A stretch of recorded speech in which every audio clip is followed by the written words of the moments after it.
राजस्थान की सभी 7 सीटों के फाइनल रिजल्ट आ चुके हैं। आप सबको पता है कि आज 23 नवंबर 2024 को राजस्थान में हुए सभी 7 सीटों के फाइनल रिजल्ट शाम 3-4 बजे तक डिक्लेयर हो गए थे। लेकिन हम आज को उसी विस्तार से बात करने की कोशिश करेंगे जिस विस्तार से अपन आपको पहले समझाने की कोशिश करते थे। आपको बता दें कि जिन 7 सीटों पर उपचुनाव हुए थे उनमें से 5 सीटों पर बीजेपी ने जीत हासिल की व 2 सीटों पर अन्य ने हासिल किए। लेकिन आपको हम बताने की कोशिश कर रहे हैं कि जो बीजेपी के धुरंधर नेता माने जाते थे उनकी भी यहाँ पे कई जगह हार होती नजर आई है। लेकिन हम आपको बता दें कि जो राजनीति के धुरंधर माने जाते थे उन्होंने भी हार का सामना किया है। लेकिन अपन आज बात करने की कोशिश करेंगे क्यूसर विधानसभा सीट पर हो जो उपचुनाव हुए थे उनके बारे में। आपको बता दें कि क्यूसर विधानसभा सीट एक सबसे हॉट सीट मानी जाती थी। लेकिन नरेश मीणा का थप्पड़ कांड होने के बाद देवली नेहरा भी हॉट सीटों की गिनती में आनी चाहिए थी, लेकिन ऐसा नहीं हुआ। वहां पे नरेश मीणा व बीजेपी के अंदर कड़ी टक्कर रही, वह बीजेपी वहां से चुनाव निकल पाई है। हालांकि उनके बारे में अपन अगले वीडियो में बात कर सकते हैं, लेकिन अभी अपन बात करेंगे ओनली फॉर क्यूसर विधानसभा सीट की, जहां से हनुमान बेनीवाल की पत्नी कनिका बेनीवाल मैदान में उतरी थी।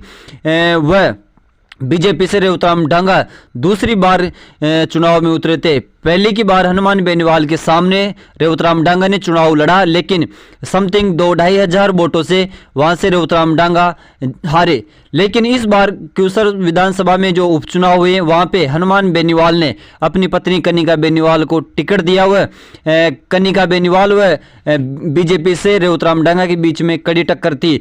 आपको बता दें कि क्यूसर विधानसभा सीट पे शुरू से ही हमने आपको बताने की कोशिश की कि वहां पे बीजेपी और आरएलपी के बीच में कड़ी टक्कर है। कांग्रेस तो तीसरे नंबर पे है। हुआ भी ऐसा ही कि कांग्रेस की तो वहां पे जमानत जब्त हुई है, वहां पे बीजेपी व आरएलपी के अंदर कड़ी टक्कर थी। लेकिन फाइनली क्यूसर विधानसभा सीट से हनुमान बेनीवाल की पत्नी कनिका बेनीवाल चुनाव हार चुके हैं और रेवतराम डांगा ने इस बार बहुत ही ज्यादा मतों से जीत हासिल की है। आपको बता दें कि रेवतराम डांगा ने लगभग 13,900 वोटों से वहां से जीत हासिल की, वह कनिका बेनीवाल को वहां से चुनाव हराया।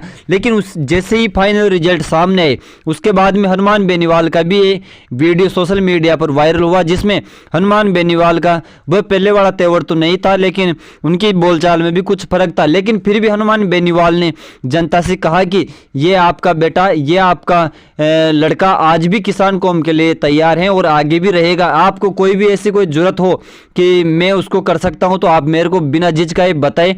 मैं जिस प्रकार पहले गरीब, दलित, शोषित, किसान सबकी सेवा करता था उसी प्रकार आगे भी सेवा करता रहूंगा। चुनाव हैं, आते जाते रहते हैं। लेकिन हनुमान बेनीवाल ने बीच में एक खतरनाक भाषण दिया है कि जब चाहेंगे उसी दिन राजनीति में अपना माहौल बना देंगे। लेकिन अब जो हार का सामना करना पड़ा उसमें हम कुछ नहीं कर सकते।